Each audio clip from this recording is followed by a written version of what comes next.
বিসমিল্লাহির রহমানির রহিম। প্রিয় প্রবাসী ভাই ও বোনেরা, আসসালামু আলাইকুম ওয়া রাহমাতুল্লাহ। আমি নুরুল আমিন, বাংলাদেশ জাতীয়তাবাদী দলের পক্ষে ধানের শীষের প্রতীকে চট্টগ্রাম ১ মিরসরাই থেকে আসন্ন জাতীয় সংসদ নির্বাচনে অংশগ্রহণ করেছি। আপনাদের সকলের দোয়া কামনা করছি।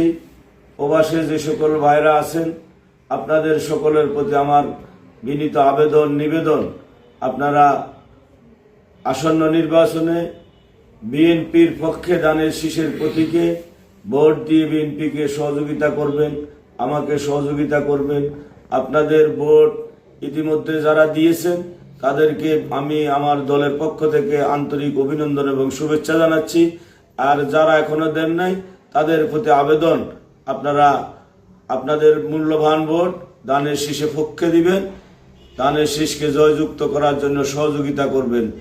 আর আপনাদের বাংলাদেশে আপনাদের পরিবারের সকল আত্মীয় স্বজন সহ সকল ভোটারদেরকে আপনারা আহ্বান করবেন বিএনপির পক্ষে থাকার জন্য, ধানের শীষকে জয়যুক্ত করার জন্য, ধানের শীষের পক্ষে ভোট দেওয়ার জন্য। প্রিয় ভাইরা, আপনাদের সকলের মঙ্গল কামনা করে আমি বিদায় নিচ্ছি। আপনাদেরকে ধন্যবাদ। আসসালামু আলাইকুম ওয়া রাহমাতুল্লাহ।